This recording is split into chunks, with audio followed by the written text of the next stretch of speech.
Entonces, a partir de ahorita estoy grabando la clase. Y como siempre, si la luz no volviera y yo lo grabara por aparte, pues lo subiría como es de rutina en los sitios donde siempre están las clases. En fin, habíamos hablado que la idea general del problema era resolver sistemas de ecuaciones diferenciales o una ecuación diferencial sola es un sistema de una ecuación. Entonces, el problema general lo podemos describir de esta manera, donde vamos a tener la derivada de un vector x conteniendo las variables con respecto a la variable independiente, que va a ser igual a una función que puede tener cualquier forma.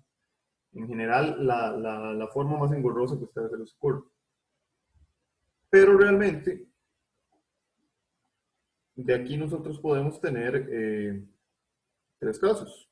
Nosotros podemos tener un problema que sería el más sencillo y directo, donde tengamos solo una ecuación, que fue un poco lo que discutimos la semana pasada. Podríamos tener un problema donde tengamos un sistema de ecuaciones de la siguiente manera.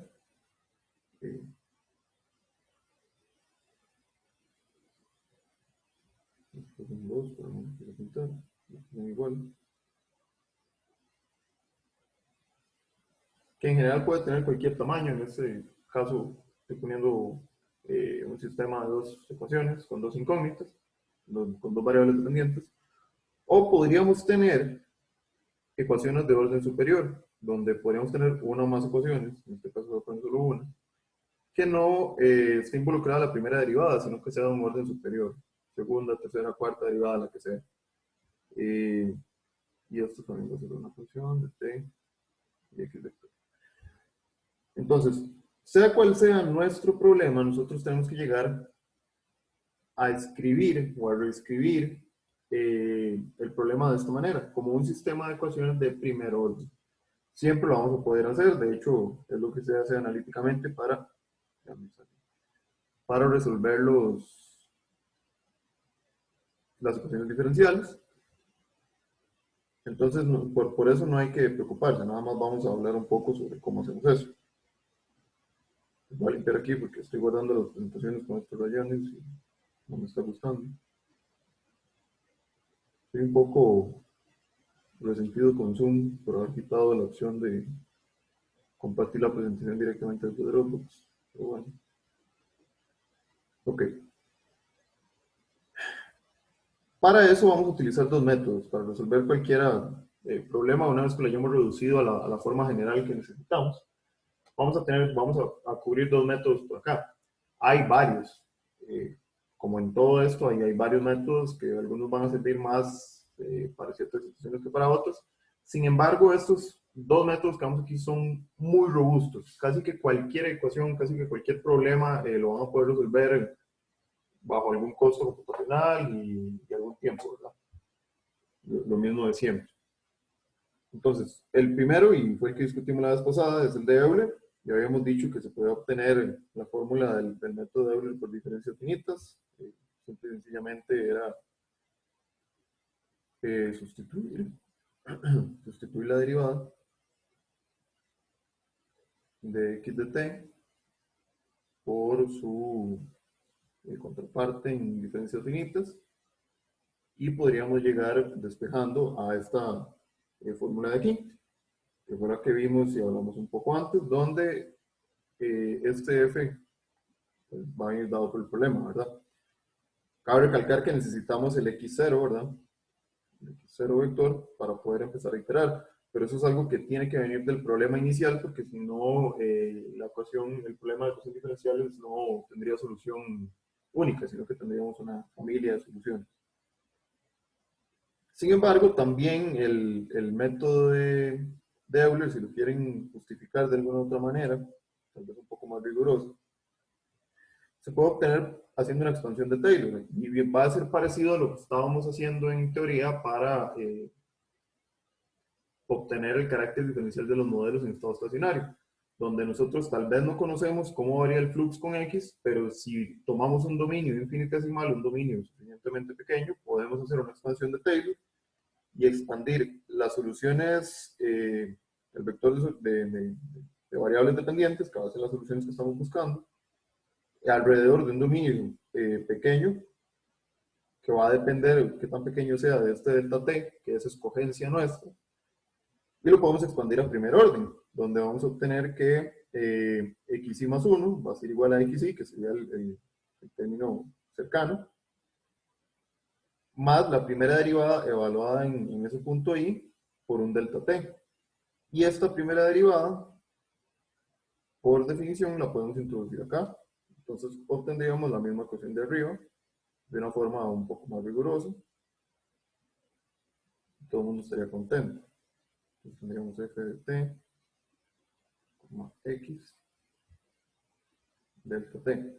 Vean que realmente aquí no iría un jacobiano, ¿verdad? Porque no estamos haciendo una expansión de Taylor en varias variables. Simple y sencillamente estamos haciendo muchas expansiones de Taylor para obtener la forma. Entonces hay que tener cuidado ahí de no confundirse. Todo esto era de la semana pasada. Voy a hablar primero de los métodos y después vamos a ponerlos un poquito en práctica. Como es de esperarse, la tarea de esta semana va a tener que ver con esto y les va a servir para el examen. El examen me parece que se los dejamos el domingo, ¿verdad? Entonces pueden irlo trabajando esta semana. Esta vez sí no puedo darme el lujo de no darles la evaluación porque de todas formas van a necesitar esto en el examen.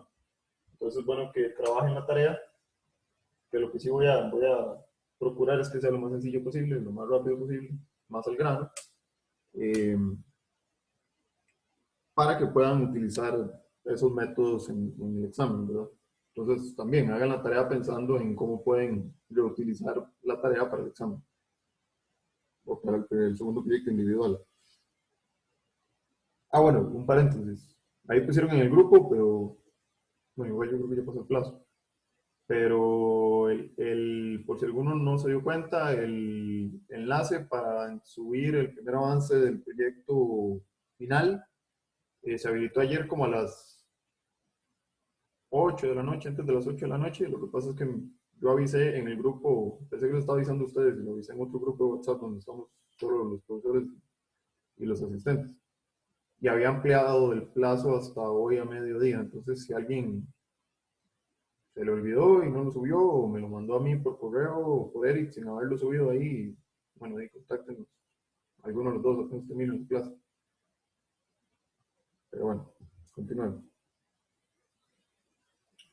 El otro método, y en realidad es una familia de métodos, se llaman los métodos de Ron Ejecuta. Ron Ejecuta eran matemáticos.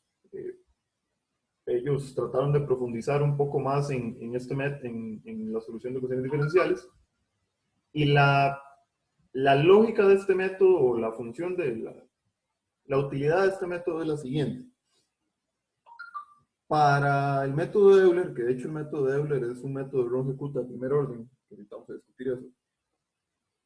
Para el método de Euler, usualmente nosotros necesitamos tener un paso bastante pequeño. Y ese bastante puede ser relativo, pero suficientemente pequeño para que la solución sea fiable.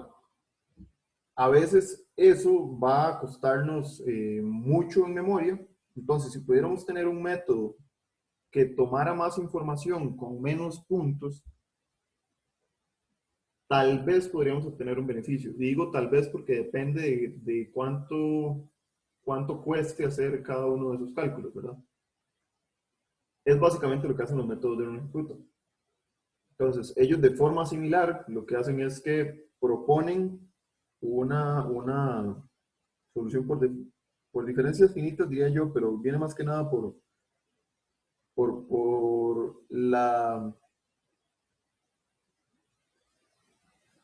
la intención de resolver una integral. Digamos, si yo tengo este sistema acá, yo puedo integrarlo a ambos lados.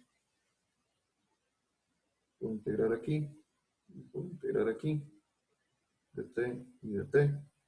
Y me quedaría que xi menos x0, o bueno, está ser consistente con lo que viene haciendo. Tendría que xi más 1 menos x0, suponiendo que integro esos límites, va a ser igual a la integral de esta función respecto al tiempo, ¿verdad? Desde un T0 hasta un TF, desde un TI hasta un TI más 1. Estos métodos vienen un poco inspirados en un método de cómo calcular esta integral, que no recuerdo el nombre ahorita, me parece que era el método de cotas mínimas de Newton, o algo así. En el libro viene un poco más detallado, que lógicamente no lo vamos a ver porque ya lo habíamos cubierto. Pero ellos lo que plantean es lo siguiente. Esa integral que está ahí la vamos a definir entonces como el delta t, que sería nada más discretizar el tiempo y en vez de usar dt en integral delta t, por una función phi. ¿Qué forma va a tener esa función phi? Va a ser esta sumatoria de acá. Entonces va a ser un elemento de peso y este q, de hecho, me salió corrido y no me di cuenta. Este q no va aquí. Este q es el límite superior de la sumatoria. Que va a ser la sumatoria de unos coeficientes de peso multiplicados en las funciones k. ¿Ok?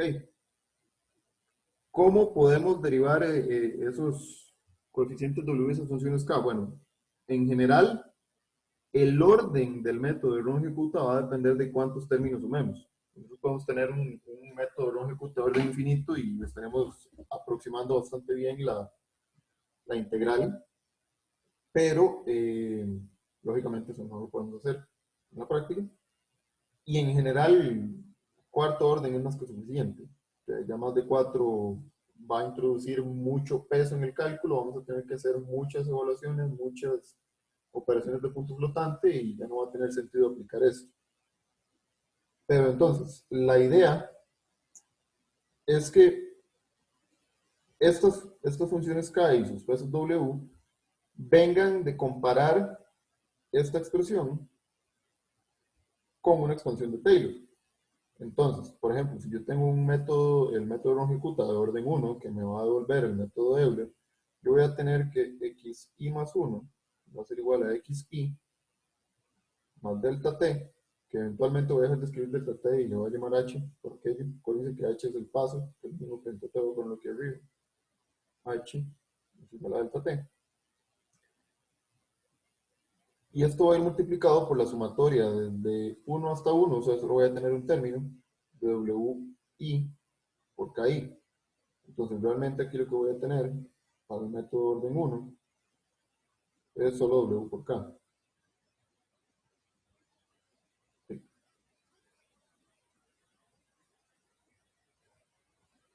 W por K.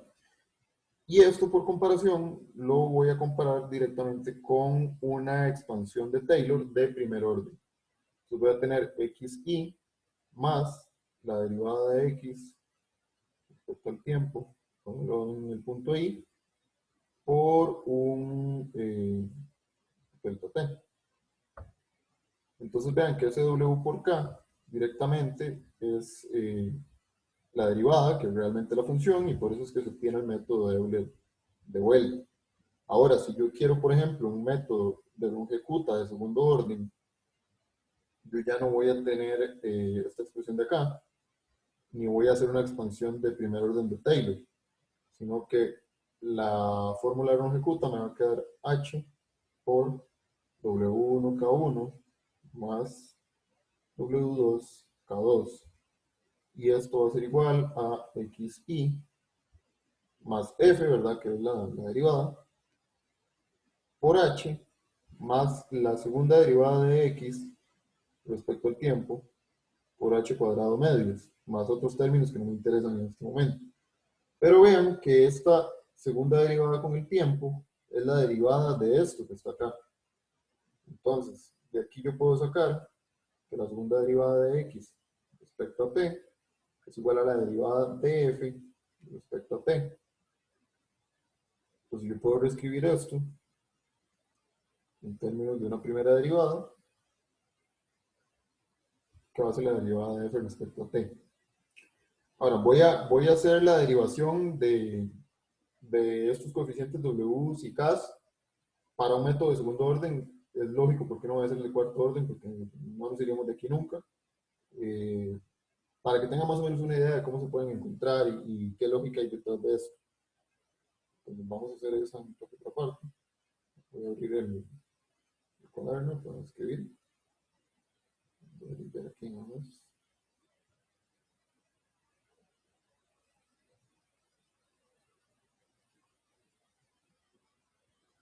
Y después de eso vamos a ver ya la forma cómo quedaría un método de longitud de cuarto orden, ¿verdad?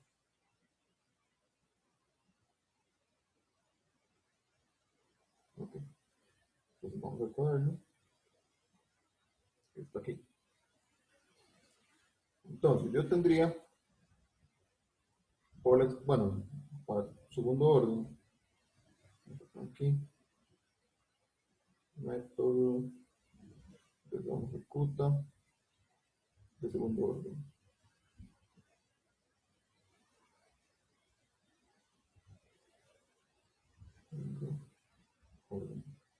Ok, entonces, por la fórmula de longitud yo tendría que xi más 1 va a ser igual a xi más h por f, que es lo que acabo de escribir, más h por, no, perdón, no es h por f, h por w1 k1 más w2 k2. ¿Ok? Y por Taylor, vamos a poner aquí por longitud, y por Taylor,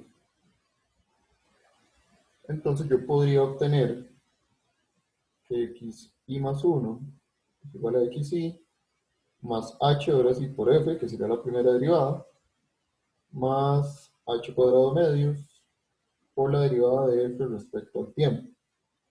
¿Me siguen hasta acá? Nadie se quedó perdido. Nada extraño aquí.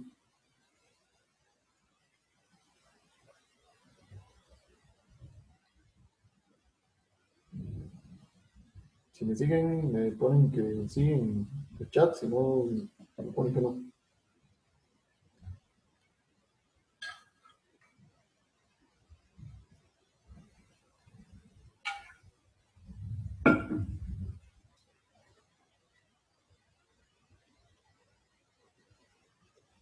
¿Me siguen o no me siguen?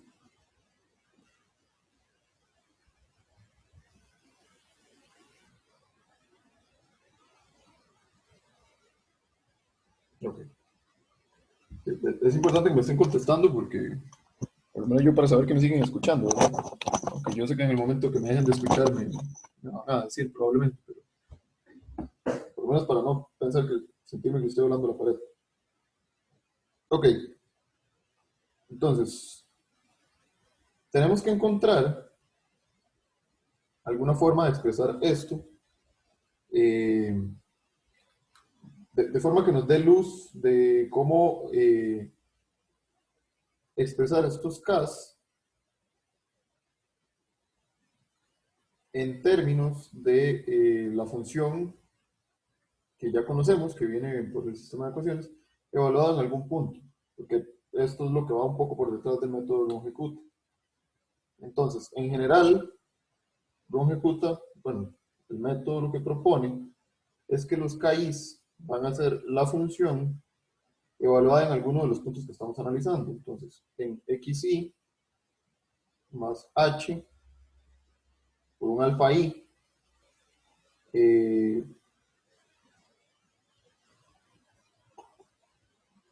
denme un segundo, sí, perdón, esto es ti más el paso multiplicando una coeficiente de proporcionalidad por xi más h por la sumatoria de un coeficiente beta y j, kj con j igual a 1 hasta i menos 1. Entonces vean que va a ir dependiendo de los Ks anteriores. Si yo tengo el K1, va a ser la función evaluada en un poco de términos, eh, nada más, porque no voy a tener ningún K menor. Pero si yo tengo el K2, por ejemplo, va a depender de un montón de cosas y eventualmente de K1. ¿Ok? Y en general se van a dar cuenta que las fórmulas son así. como les digo, igual de esto lo estoy haciendo por rigurosidad, ¿no? No tienen que derivar el método nunca, al menos en este curso, solo aprender a utilizarlo. Ok, entonces ahora vamos a trabajar un poco con esta derivada total que tenemos acá. No sé si lo recuerden, yo en el primer momento como me dijeron tal vez no lo recordé muy bien, pero un diferencial total, o sea, df, uno lo puede expresar como derivadas parciales de, con respecto a las variables de las que él depende. Entonces f va a depender de t y de, en general, los x que hayan. Puede ser solo uno, en este caso solo uno, entonces lo voy a tomar uno. Entonces dt realmente es la derivada parcial de f respecto al tiempo por un dt más la derivada parcial de f respecto a x por un dx. Pero nosotros lo que tenemos es la derivada total de f respecto al tiempo. Entonces, si aplicamos esto acá, vamos a tener que este de t se nos va a ir, bueno, nos va a quedar la parcial de f respecto a t por la derivada total del tiempo respecto al tiempo, que esto es 1, más la parcial de f respecto a x por la derivada de x respecto a t. Y noten que es esto es f. Entonces esto es f. Y ese término que está ahí, entonces nos queda la parcial de f respecto a la variable independiente, más la parcial de f respecto a cualquiera de sus variables, por f. Ok, entonces sustituyamos eso en la expansión de Taylor. Voy a llamarle a esto 1, y a esto lo voy a llamar 2. Voy a dar un poquito aquí. También. Ah, bueno, eso es otra cosa. Estas notas a mí me quedan guardadas, entonces si alguien las quisiera, yo se las puedo pasar. Igual quedan en el video, ¿verdad? Pero si alguien quisiera el documento, yo se lo puedo facilitar. No los voy a estar subiendo a mediación, ya es mucho documento lo que hay ahí, pero contra demanda se los puedo pasar. Ok, entonces, si sustituimos esto en la ecuación 2, que era la expansión de Taylor, nos quedaría que x y más 1 va a ser igual a x eh, más h por f más h cuadrado medios por este terminado acá, la derivada de f respecto al tiempo más la derivada de f respecto a x por f. ¿Ok? Ahora, según la definición de Rongecuta, vean que él va a depender de un alfa por acá, un alfa en un x. Ese alfa nos va a dar nos va a generar que nosotros podamos tener métodos explícitos e implícitos. Y en la escogencia de ese alfa es lo que nos va a dar. Entonces, si nosotros escogemos que alfa 1 sea igual a 0, que es lo que vamos a tratar ahorita, vamos a estar trabajando con métodos explícitos. Y más adelante, ahorita en esta discusión, tal vez les digo por qué, si no, no hace falta. Nada más vamos a escoger alfa igual a 1 por conveniencia, digámoslo así. Y entonces los Ks nos van a quedar de esta forma. Vamos a tener que K1 va a ser igual a la función evaluada en xy eh, perdón, ti y xy, que esto lo vamos a llamar f sub i. Y que K2 va a ser igual a la función evaluada en ti más h por alfa 2, coma, sí, xy más h por un beta 21 por K1. Entonces ahora lo que necesitamos encontrar son estos alfas y estos betas. Pero realmente de aquí podemos hacer otra cosa. nosotros podemos volver a hacer una expansión de Taylor, en este caso respecto a H,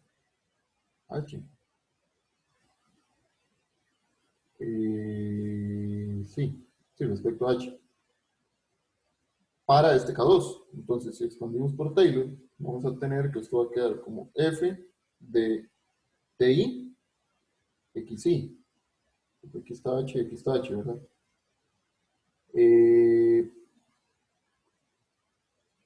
Bueno, en general, XI no va a quedar así, sino que queda XI más H beta 21 K1. Como estamos expandiendo con H, entonces va respecto a la parte temporal nada más.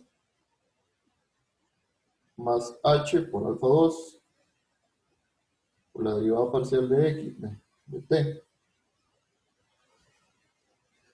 multiplicando a F evaluado en TI, XI más H beta 21 K1. Queda bien caótico. Beta 21 K1. Y ya, porque yo solo quiero términos de primer orden respecto a T. Si yo reacomodo eso un poco, yo puedo obtener, vamos a ver,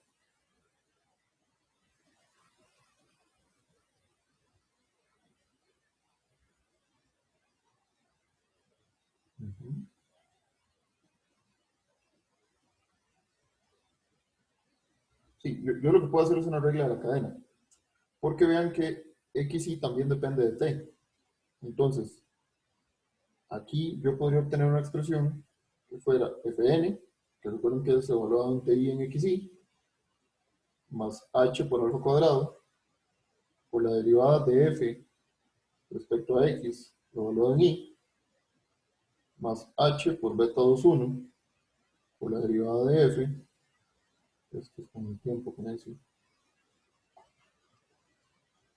esto con el tiempo, más H por beta 21, por la derivada de F respecto a X, por F. Y esto va evaluado en Y. Entonces, si ustedes hacen una comparación de 1 a 1 entre esta ecuación y la primera que teníamos, la ecuación 1, sustituyendo esos casos 1, ustedes pueden resolver, les va a quedar un sistema de ecuaciones que va a tener lo siguiente. Los términos que multiplican a H por F nos van a dar que W1 con W2 es igual a 1. Los términos que multiplican a H cuadrado de F de T nos van a dar que W2 por alfa 2 es igual a 1/2. Y los términos que multiplican a H cuadrado de F de X nos van a dar que W2 por beta 21 es igual a 1/2. Si sustituimos eso ya en la función, perdón, en la ecuación de longitud, entonces vamos a tener que xi más 1 va a ser igual a xi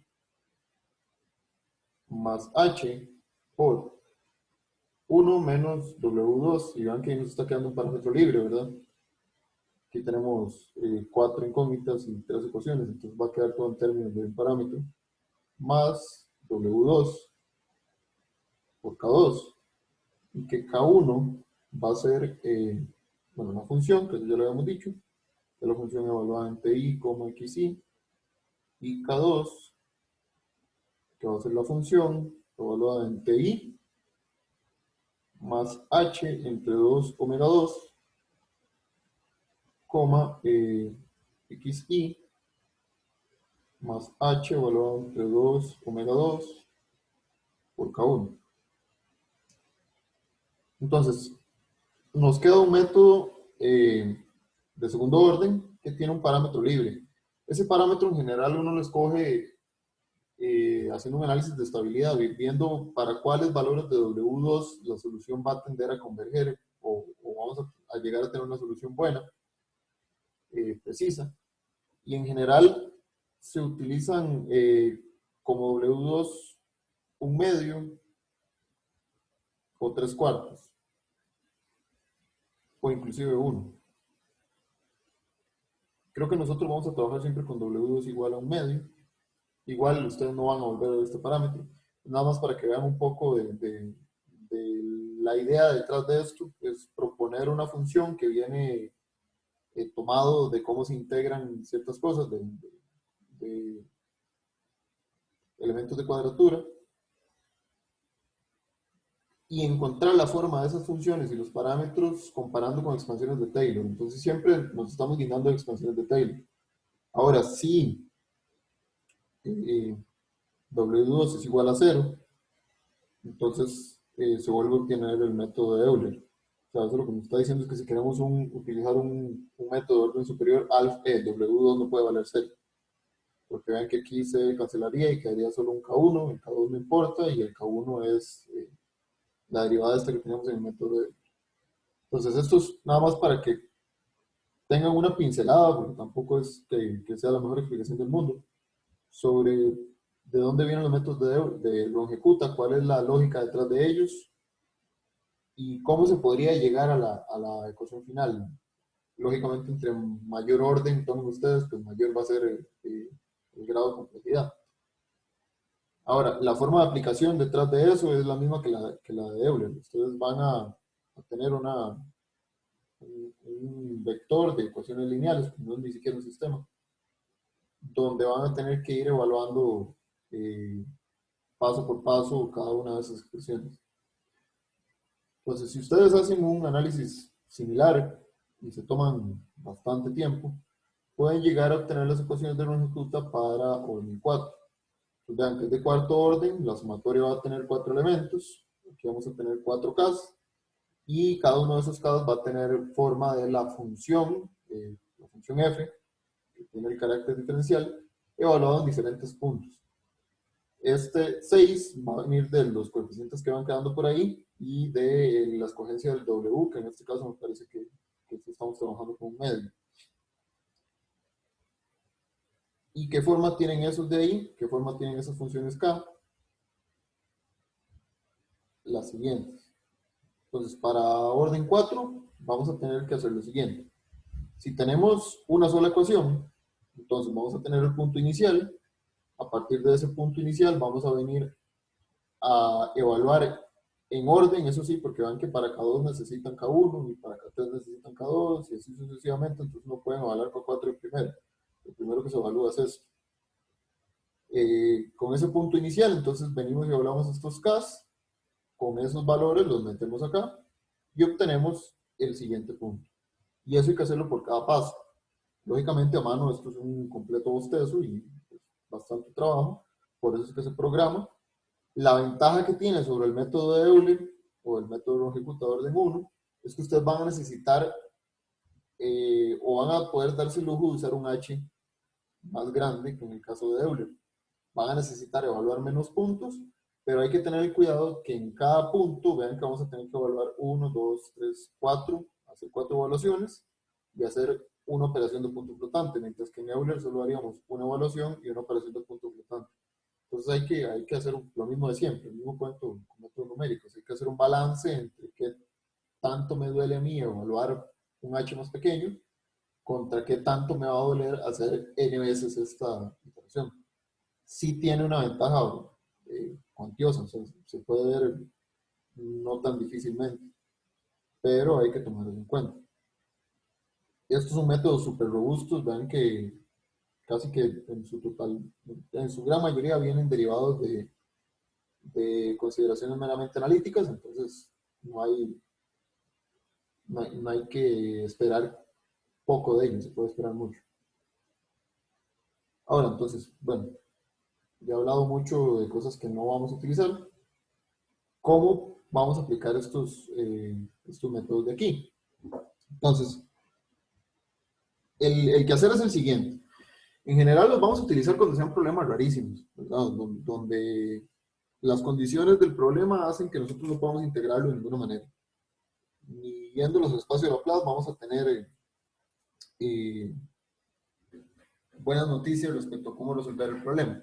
Entonces, un caso, no sé qué tan aplicable sea, porque la verdad no me puse muy riguroso con respecto al sistema de control, pero podría ser el siguiente.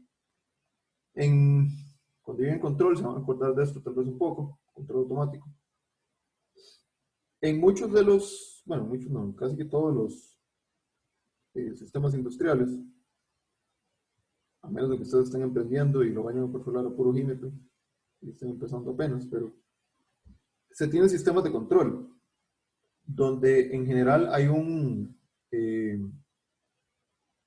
sistema, una circuitería que está conectado a ciertas válvulas o motores que van a tomar datos de lo que está pasando dentro del tanque, esa señal se le va a mandar a un controlador y ese controlador va a actuar usualmente sobre una válvula o sobre algún actuador que va a poder variar una condición física para nosotros poder obtener o poder obligar al sistema a comportarse de cierta manera.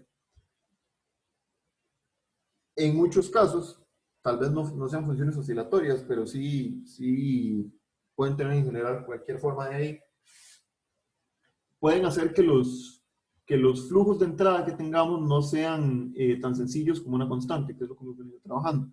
Entonces, por ejemplo, esto sería un ejemplo donde la función en este actuador fuera esta que está acá, o sea, que la concentración en el flujo de entrada va a tener la forma de C, o sea, la concentración en el tanque por seno de omega t, donde omega es una frecuencia ahí nada más para hacer lo que está dentro del seno dimensional, y él va a empezar a oscilarlo según la magnitud de lo que está acá.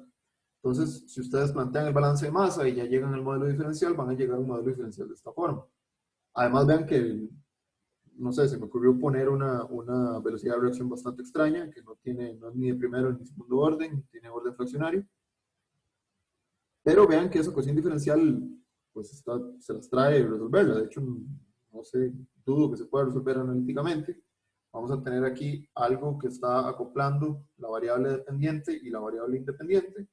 Y además aquí un término que depende solo de la variable dependiente. Entonces, lo único que podríamos hacer aquí, o al menos yo veo eso y pienso en resolverlo analíticamente, es tratar de resolverlo numéricamente. Es una ecuación de primer orden, se puede expresar de la forma que necesitamos, entonces, bueno, usemos cualquiera de los dos métodos. Lógicamente, deberíamos tener valores iniciales. Entonces, para este caso, démonos que la concentración en T igual 0 va a ser igual a 1. 1 kilomol entre metro cúbico, y digamos que tau es igual a 1 y que K es igual a 1. Eso porque así lo resolví. Lógicamente, esos valores tienen que estar bien evaluados a la hora de resolver un problema conciso. Entonces, lo primero que tendríamos que hacer, voy a volver aquí al cuaderno y voy a ponerle a esto ejemplo 1, CSTR. Lo primero que tendríamos que hacer es definir un paso. Entonces voy a nada más recordar cuánto definí yo aquí en la compu. Lógicamente ya lo programé y no lo voy a resolver todo a mano. Ok, vamos a ver. Yo dije que quería definir un paso de 0.1. El tiempo inicial va a ser 0, 0, y el C0 yo lo conozco que es 1, ¿verdad? Entonces, la función o el problema que tengo ahorita es el siguiente. dc de t va a ser igual, había dicho que los taus y los k los iba a tomar como 1 en este momento.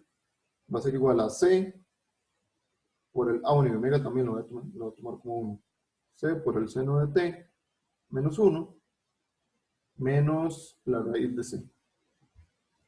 Y esto es igual a mi función. Entonces, esto que está acá va a ser el f de i. Y es lo que yo voy a tener que ir evaluando con cada paso. Voy a hacer Euler, no voy a usar Rongecuta. Rongecuta, si quieren, lo practican ustedes en su casa. A fin de cuentas, como tenemos la libertad de usar la computadora para esto, podemos darnos el lujo de usar solo Euler. Ok, entonces voy a calcular C1, que va a ser igual a la concentración en T igual 0, que es el punto inicial, más el paso, que va a ser 0.1. Entonces es la concentración evaluada en 0.1 segundos. ¿Ok? Yo tengo que C1 va a ser igual a C0 más el paso por la función evaluada en T0 y C0. Entonces, si le pongo números a esto, esto va a ser 1 más 0.1 por todo esto que está acá. Donde yo voy a tener, bueno, C es 1 por el seno de 0.1 menos 1 menos la raíz de 1. ¿Ok? Y eso me va a dar C1, que da 1 más 0.1 por, que sería el seno de 0.1 menos 1 menos 1. ¿Ok? Esto daría 0.81. 0.81 y bueno, como ya vimos en la clase pasada, entonces ustedes para obtener C2, que sería C de T1 más H, que sería C de 0.2, tendrían que evaluarlo como que C2 es igual a C1 más H por la función evaluada en T1 y C1. Y ahí lo pueden seguir evaluando, ¿verdad? Entonces, ven que depende uno del otro, pero siguen siendo métodos iterativos. Si ustedes hacen suficientes puntos, entonces, bueno, vean la ventaja que ustedes pueden escoger dónde parar. Si programan esto, les va a quedar algo de la siguiente manera. Vamos a verlo aquí. Ok. Pongo el color que se ve.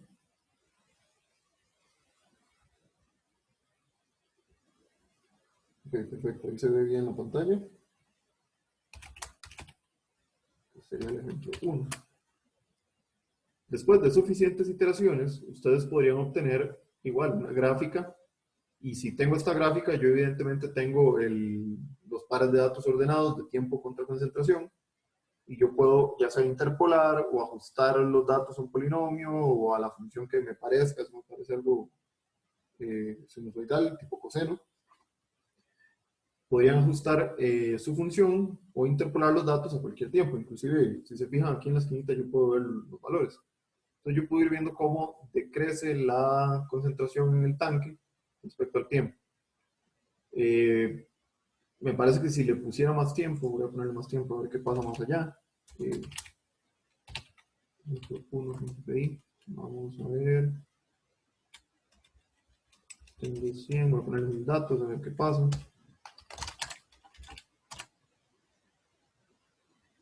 No.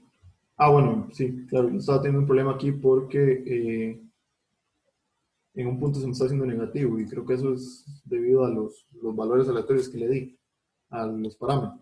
Entonces, bueno, ahí habría que tener cuidado con eso. Pero bueno, ahí nosotros podemos entonces leer cualquier valor. El problema aquí es porque ven que al final se me está haciendo negativo, el último punto es negativo y como estoy evaluando una raíz, entonces me está dando algo, ¿cómo se llama? Complejo, pero bueno, hay formas de arreglar eso. No debería pasar, hay formas de arreglarlo igual, aunque tuviera forma bastante compleja. Pero entonces, bueno, ese es el problema más sencillo. De hecho, vimos un problema muy similar la semana pasada. Por cierto, el problema que estaba teniendo la semana pasada se debe a que estaba poniendo un paso muy pequeño. Entonces, realmente el punto que yo estaba evaluando en el papel no era el mismo que estaba evaluando ¿cómo se llama? En la computadora. Por eso es que quedaba diferente. Pero bueno, eso no es nada nuevo. Vamos a hacer un problema un poco diferente, donde ustedes pueden detenerse a preguntar qué hacemos en ese caso. Entonces, ese sería un caso aplicado, un poco aleatorio, de en qué casos podrían utilizar esto. Ahora, esto sí es un caso mucho más real, que se ve mucho en el día a día, en el cual ustedes pueden tener un reactor de cualquier tipo. En este caso lo puse tipo batch para que el balance fuera más obvio, en el cual se lleven varias reacciones. acopladas. Entonces aquí la idea de generar D, lo que queremos sacar de aquí es D, pero vean que para obtener D necesitamos C y lo que vamos a hacer es generarlo con otra reacción en el mismo lugar. Eso es algo que se hace mucho. Muchas veces el reactivo no te lo venden, pero vos lo puedes hacer. Entonces en la misma mezcla de reacción lo pones, obviamente después de un diseño adecuado, que es lo que estaríamos haciendo en este momento. Y en general estas dos reacciones van a tener estas velocidades de reacción respectivamente. Entonces vean que depende de todo el mundo, casi que de todo el mundo. Lo único que no hay es dependencia de D. Entonces, si hacemos un balance de masa de este problema, si hacemos el balance de masa de A, obtendríamos que necesitamos algo que me relacione B, porque vean la dependencia de B aquí, por si no lo han notado. Entonces, lo lógico sería ir a hacer un balance de masa de B y obtendríamos esta cuestión de acá, pero vean que ahora tenemos dependencia de C. Entonces, hacemos un balance de masa de C y bueno, ya tenemos aquí las tres variables. Este no es tan necesario. Lo pongo en rojo, pero bueno, ya que estábamos haciendo balances de masa, digamos que lo hicimos. Esto no es tan necesario. Realmente lo mínimo que tendríamos que resolver es esto de acá. Vean que en este caso tenemos un sistema de ecuaciones. Entonces podemos reescribir el problema como de C, vector de T, es igual a un vector de funciones que van a depender de T, de CA, de CB y de CC. ¿Ok? Y la forma de resolverlo entonces sería la siguiente. Voy al papel de nuevo. Este sería el ejemplo 2, que sería un batch con múltiples reacciones.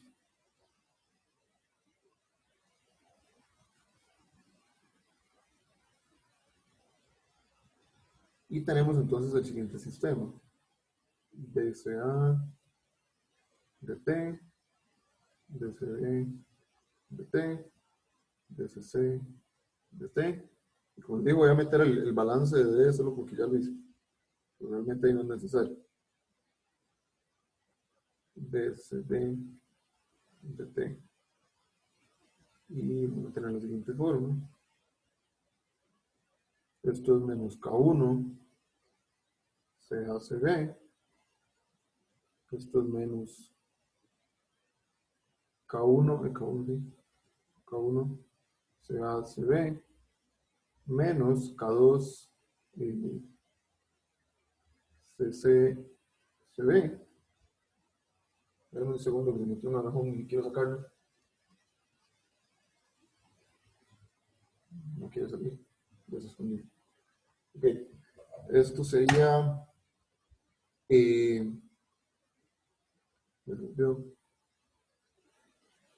Ok. K1 CA por CB menos K2 CC por CB. Y esto sería K2 CC por CB. Entonces, podríamos escribir nuestro vector C como CA, CB, CC y CT, no CT. Y nuestro vector de funciones, voy a escribirlo aquí a la par, F que va a depender en general de T y C, en general, porque aquí no hay dependencia explícita del tiempo, sería menos K1, voy a copiarlo, de hecho no lo voy a estar escribiendo de nuevo. Vamos a ver cómo lo copio aquí, sí. Pongo esto, voy a copiar, y lo pongo aquí. Tengo la primera, la segunda función,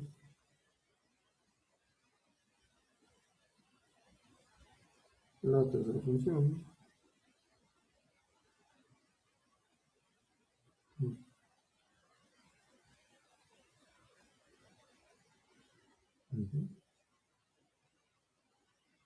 la tercera función y la otra.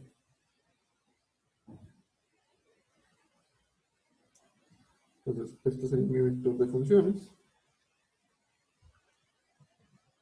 ¿Y cómo voy a resolver yo el problema? Bueno, de la misma forma, yo voy a tener ahora que mi vector CI más 1 va a ser igual a mi vector CI más H por el vector de funciones que va a depender de T y C. Ok, entonces yo necesito las condiciones iniciales, lógicamente, voy a ponerlos aquí. Voy a meterle cantidades equimolares de A y B, 0 y 0 va a ser 1, y nada de C, ni nada de D. Ok, entonces para obtener, voy a poner aquí igual 1. Para obtener ese 1, yo tengo que hacer lo mismo que estamos haciendo antes. Voy a tener que C1 vector va a ser igual a C0 más H por la función evaluada en T y en C0 vector. Y esto vendría siendo lo siguiente. Voy a tener CA1, CB1, CC1, CD1,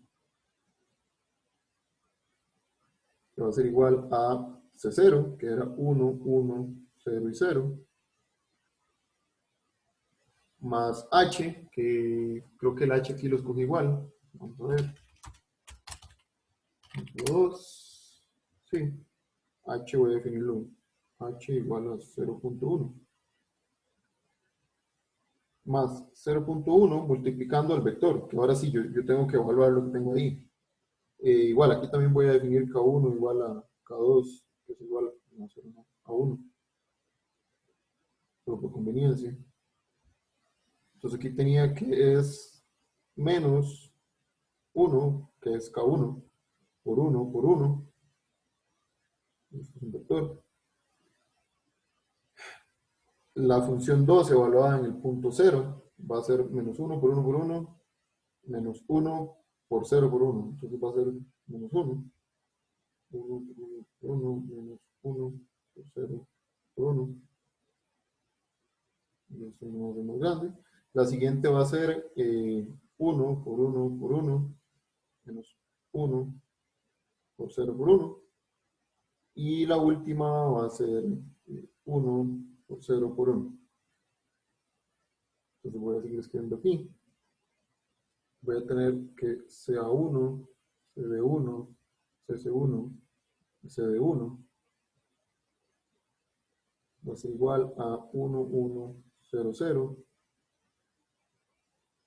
más voy a tener menos 0.1, menos 0.1, 0.1 y 0. ¿Ok? Y eso me va a dar entonces que CA1, CD1, CC1 y CD1 va a ser punto 9, punto 9, punto 1 y 0. Y esto es igual a segundo vector. Entonces uno puede continuar resolviendo de esta manera las ecuaciones. Pero vean que hay que resolverlas todas juntas en cada paso. O sea, yo no puedo irme y resolver CA sola y después devolverme y resolver CB sola para todos los tiempos, sino que en el intervalo temporal 1 tengo que resolver las 4 ecuaciones. De igual forma, si ustedes siguen haciendo eso, bueno, lo automatizan. Y por automatizar me refiero, lo implementan en el código, pueden llegar a obtener la función de la forma que vamos a ver ahorita. Aquí. Punto 2. Okay.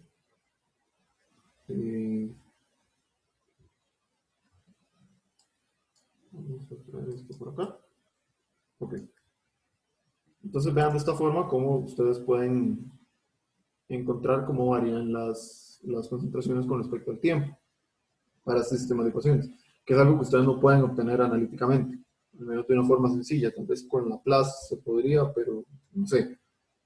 En este caso tenemos las 4 concentraciones respecto al tiempo. Tenemos CA, CB, C y CD en azul, amarillo, verde y rojo, respectivamente. Pueden ver cómo CA y CB, que son los reactivos, van a decaer, como es de esperarse, y se van a consumir. CA llega a estabilizarse en algún momento, pero eso es porque probablemente la cantidad y de hecho es eso, la cantidad de C llegó a tal punto que empieza a consumirse con B y ya no es necesario consumir más A. y empieza a generar también CD. Entonces vean que se puede obtener bastante información. De aquí igual, si ustedes quieren interpolar, obtener una conversión, lo que sea, lo pueden tomar de estos datos numéricos y es una herramienta súper, súper robusta. Aquí estoy haciendo, a veces estoy tomando 100 puntos y vean lo rápido que lo corro. O sea, casi nada está ahí. Entonces, ese sería el caso para cuando ustedes tuvieran un sistema de ecuaciones. Y por último, si ustedes quisieran, bueno, no, si ustedes quisieran, no. Si se encontraran un problema donde tienen una ecuación de orden superior, lo que hay que hacer es lo siguiente, que vamos a ver a continuación. Me siguen hasta ahorita, no voy muy rápido.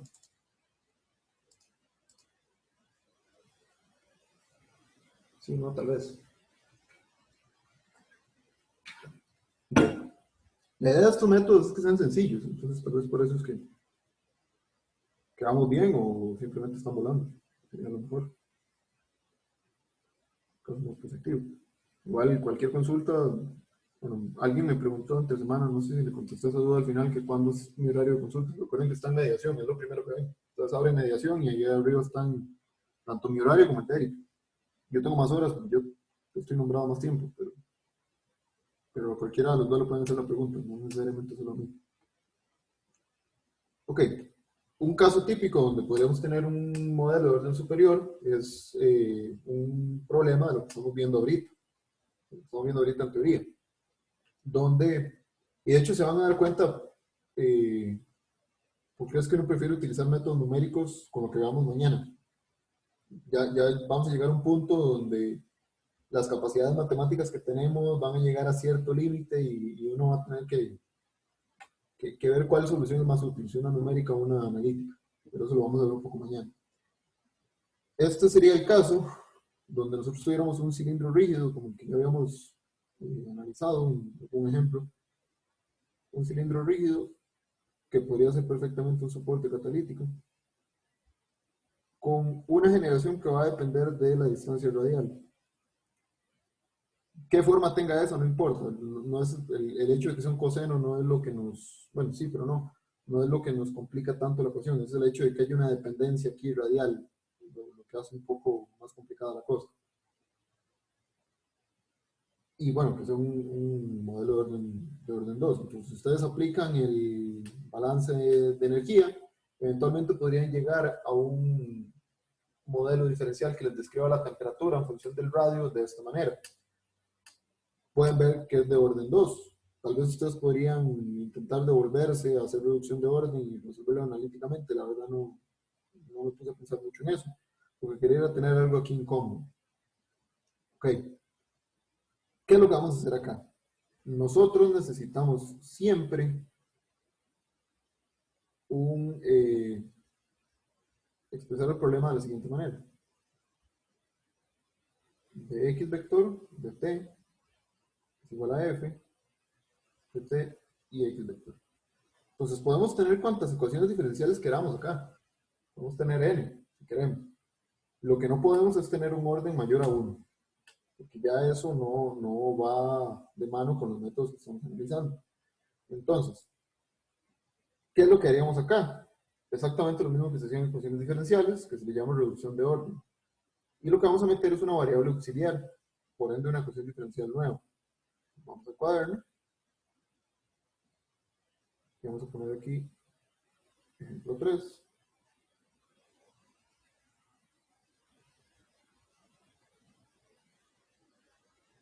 Cilindro con generación.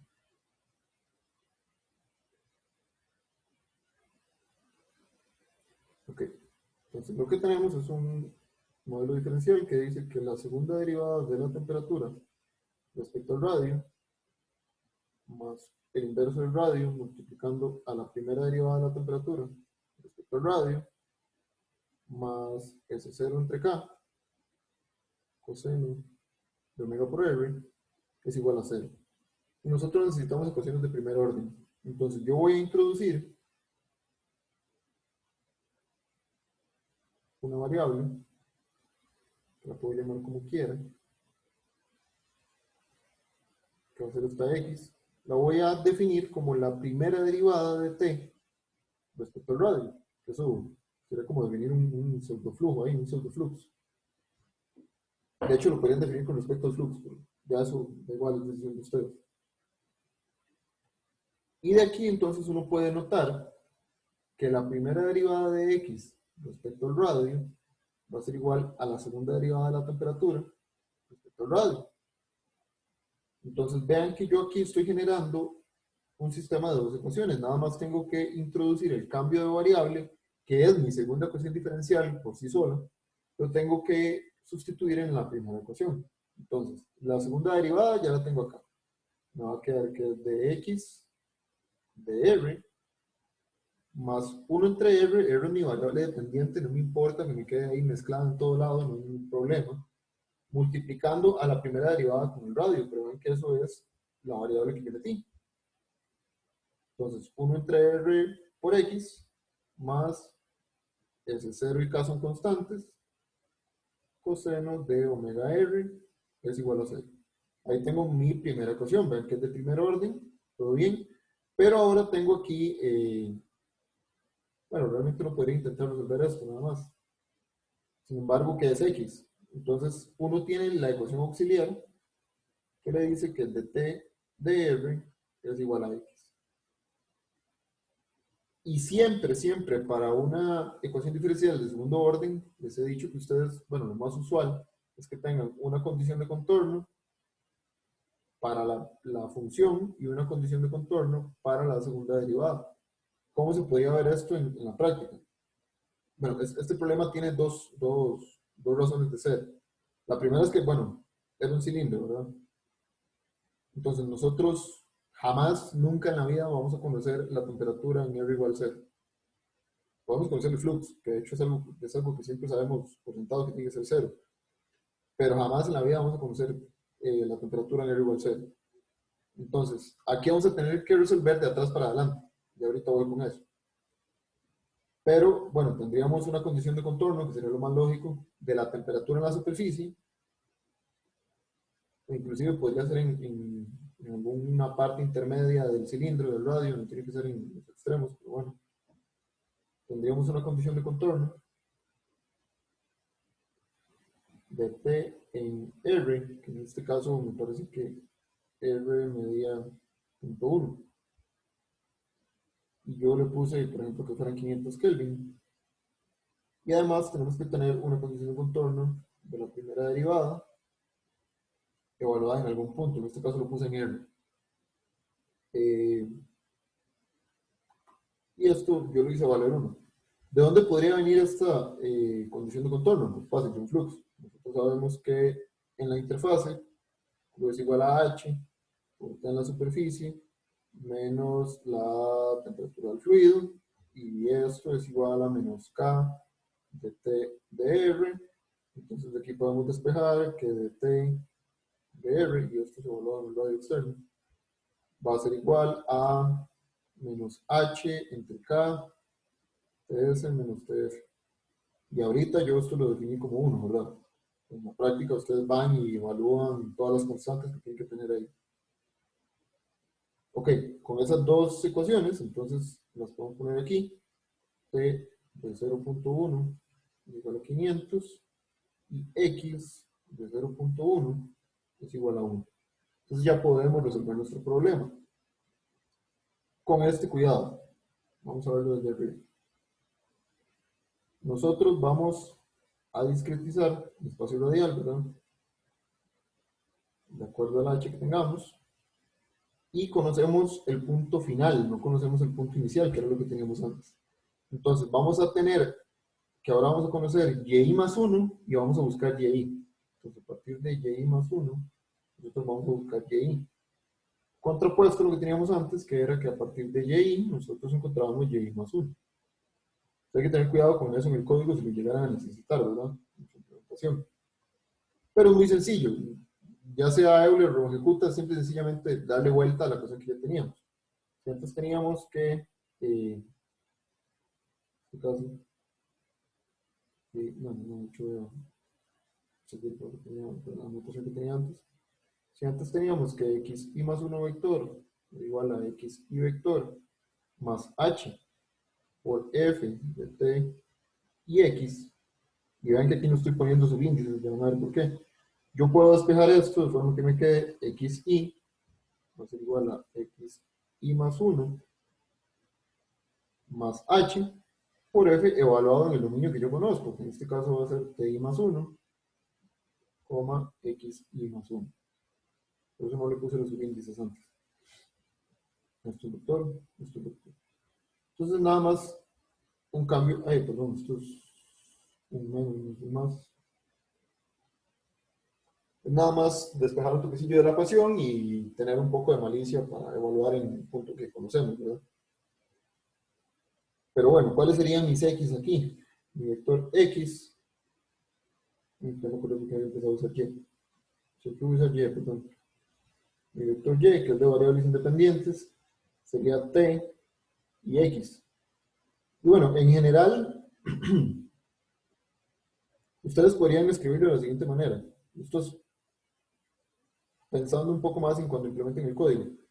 Puede que no lo lleguen a necesitar, pero por aquello también es una buena forma de pensarlo. De hecho, yo lo pensé así cuando lo implementé.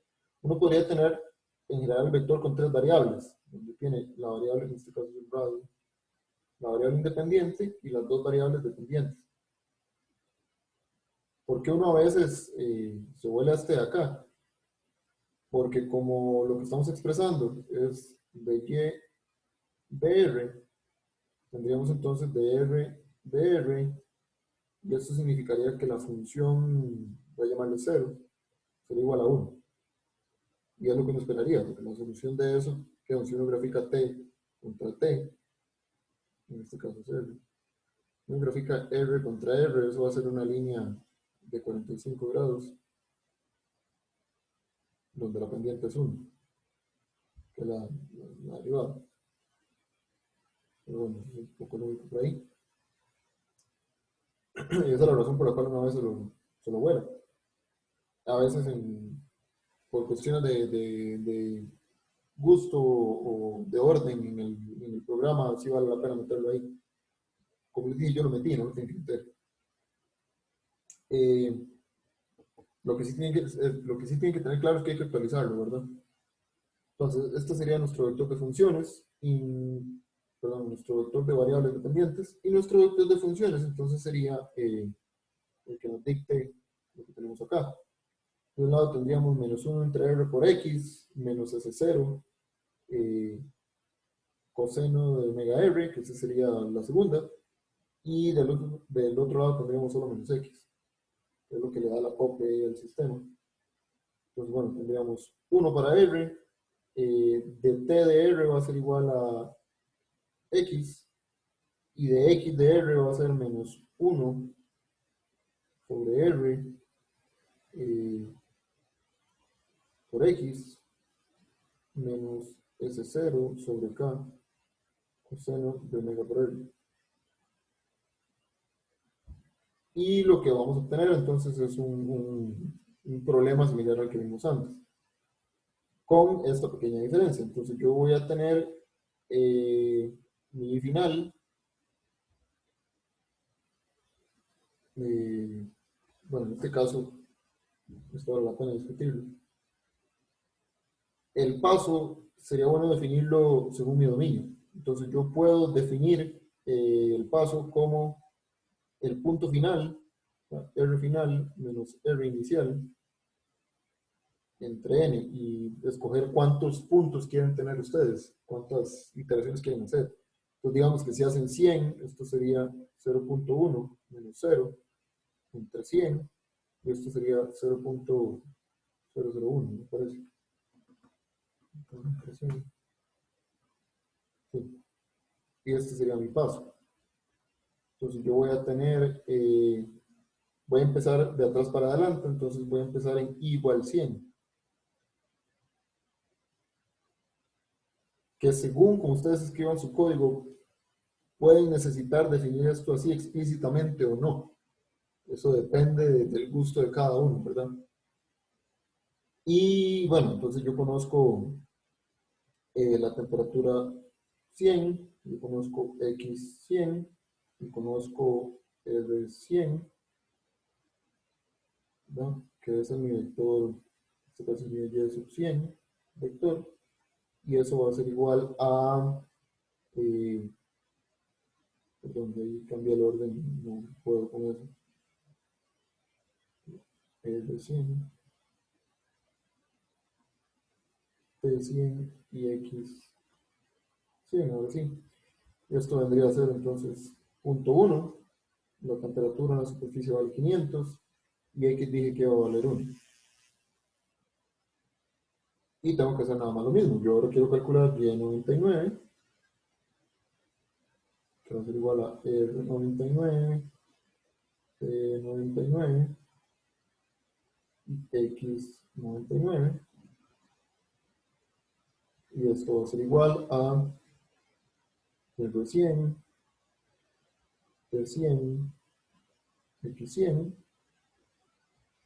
menos el paso que es punto 1, no, perdón, punto 001, sí, punto 001, por el vector de funciones evaluadas, que son estos de acá. Entonces, este es 1, porque la función es 1, no hay nada que evaluar. Aquí lo que iría es X100, sí, sí, aquí iría X100. De hecho, todavía no voy a evaluar nada, solo voy a escribirlo para que tengamos una buena noción de cómo vamos.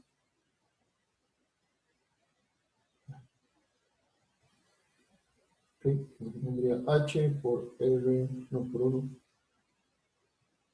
aquí por X99, aquí por menos 1 entre R, X99, menos coseno mega, de hecho mega, no lo voy a poner ahorita, R99. Aquí también hay que tener cuidado de que ese 0 entre K lo voy a tomar como 1 y que omega lo voy a definir como 1. Ok, y ahora sí, entonces cambiamos los números acá. Yo tengo que esto es punto 1, que esto es 500 y que esto es 1, menos 0.001, que es el paso. Esto va a seguir siendo 1 siempre. X99 es 1 y esto sí sería menos 1 entre punto 1 por 1 menos el coseno de punto 1. Esto vendría siendo, esto, copiar, pegar, no, no lo que quiero hacer. Yo, no, ocupo.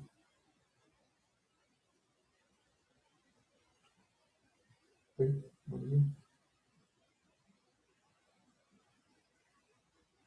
Copio, pego, vamos acá, listo. Esto es igual a esto, menos 0.001, multiplicando a 1, 1, y vamos a ver cuánto da esto. Bueno, esto va a dar 10, menos 0.1, menos el coseno de 0.1. Esto va a dar menos 10.995. Igual, olvidamos esto. Esto va a dar punto 1, 501, menos 0.001, 0.001, y bueno, puedo ponerle más, menos, menos, y esto va a quedar positivo, ¿verdad? Por estos dos, por 0.001. Y quedaría 0.011.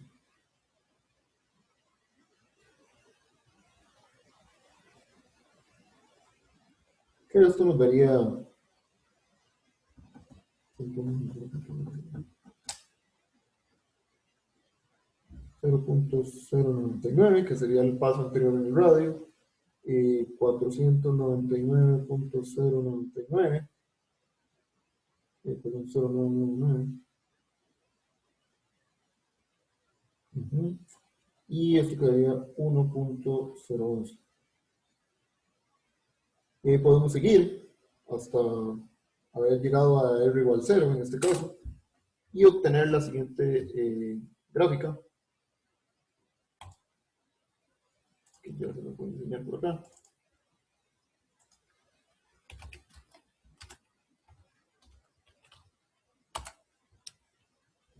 Okay. Que es esta de acá. Entonces pueden ver que la temperatura va a ir cayendo exponencialmente hasta el centro. Nada más déjenme revisar que el código esté bien porque ahora tuve una duda al respecto. Ahí.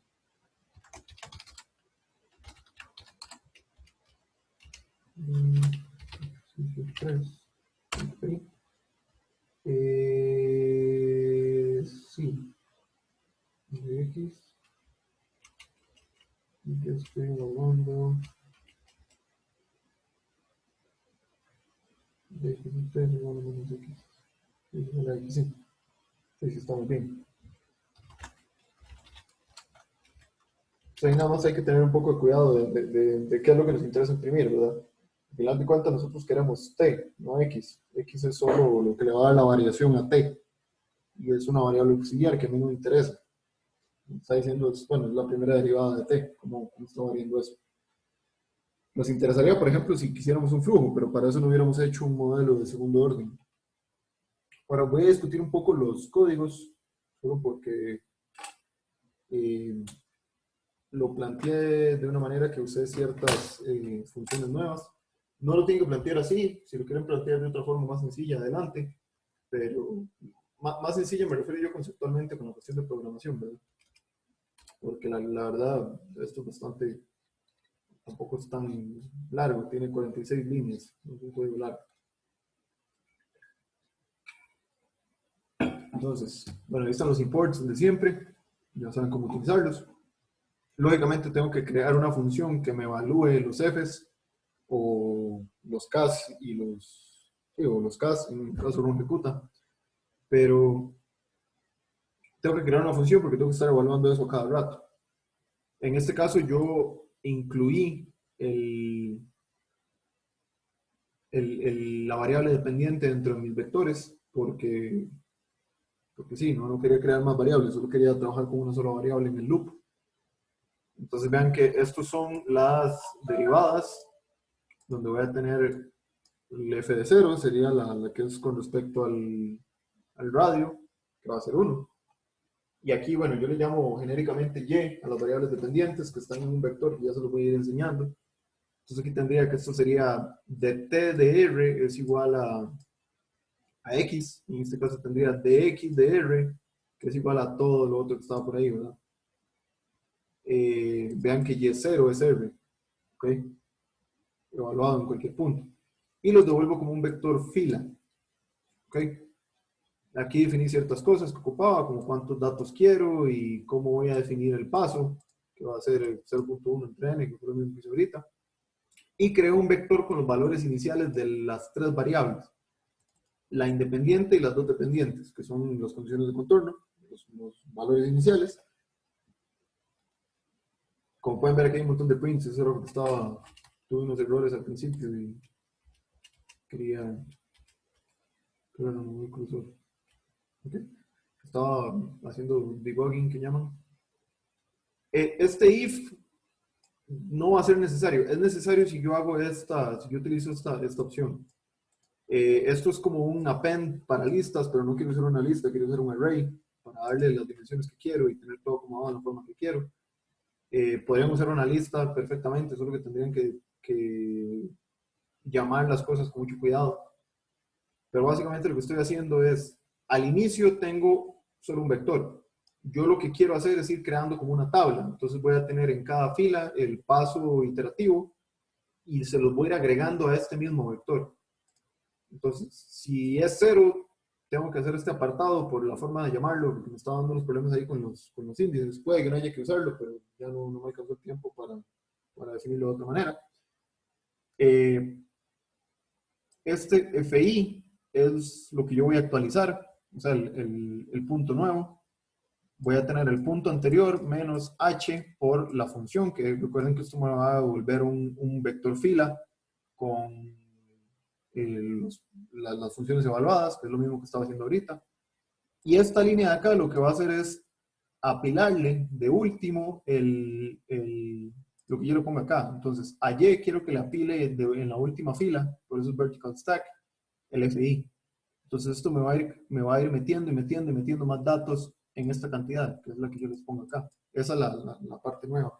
Hay varias formas de hacer eso. Pueden hacerlo horizontal, pueden hacerlo con unos comandos que se llaman n.c- o n.r- de column y row. En general, ustedes pueden leer mucho. Yo la que usé fue esta, o pueden no usar nada de esto y hacer uno por uno, pero el código les va a quedar un poco ahí feo, estéticamente feo. Y bueno, una vez que ya me libré del problema del tamaño de los índices, ya yo puedo llamarlo como quería llamarlo en general, que eran solo estas dos líneas, donde voy a hacer lo mismo, voy a calcular FI, pero ahora voy a utilizar la fila I y todos sus valores como un vector, menos h por la función evaluada en la fila I y todos sus valores, porque vean que yo a la función le dije que le iba a pasar un vector, ¿verdad? No un arreglo, entonces por eso le paso la fila. Y hago lo mismo, se lo voy apilando. Una vez que ya termine todo eso, lo que hago es graficar lo que yo quiero. Yo sé que en mi arreglo, que ahora es de 2 dimensiones, yo quiero que me jalen los datos de radio, por ejemplo. Entonces voy a tomar todas las filas de la columna 0 y todas las filas de la columna 1, que es lo que contiene la temperatura. Y bueno, ya el resto no es nada nuevo. Entonces ustedes hacen eso. De hecho, todos los ejemplos los hice con el mismo código.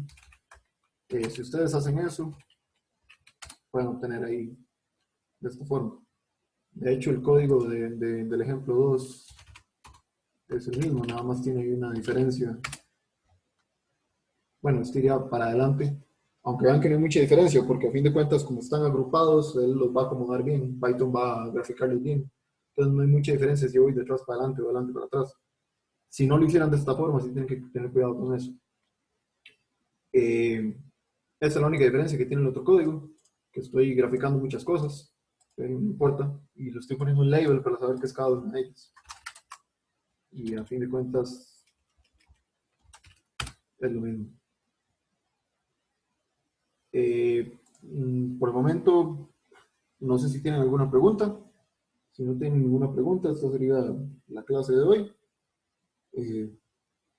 Espero que se diviertan un poco con la tarea.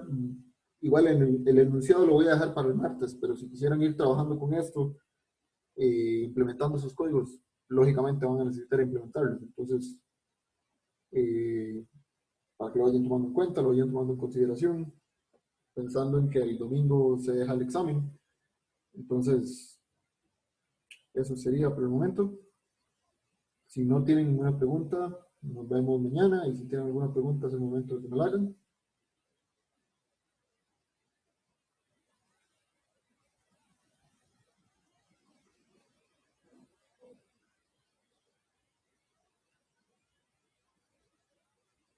Bueno, me está preguntando Fabián que repita lo de la tarea. ¿Qué exactamente? No dije mucho, nada más dije que va a haber tarea y que tienen que implementar los códigos. Pero que si quieren ilustrar, que la voy a dejar el miércoles, como les dije la vez pasada, que van a hacer de miércoles a miércoles.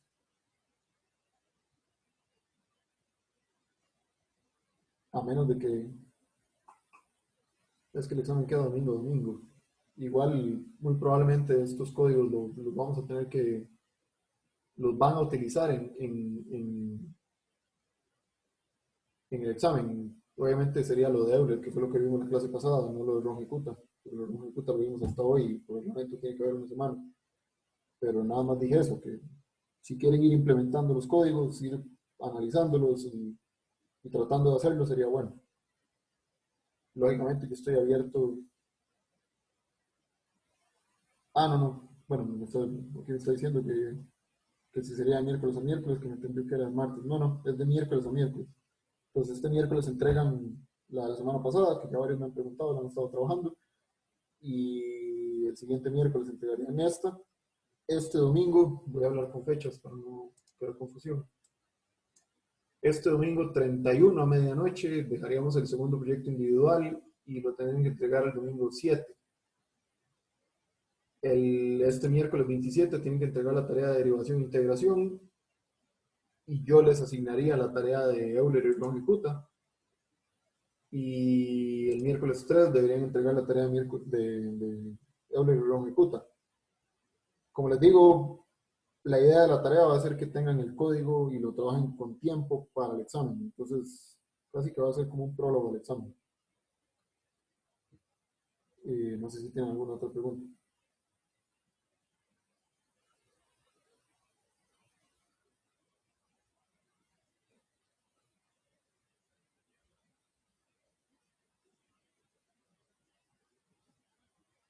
¿Preguntas? Si no hay preguntas, entonces pueden ir en paz. Sería todo lo que tengo por hoy. Ok, aparentemente no. Entonces nos vemos mañana para la clase de teoría.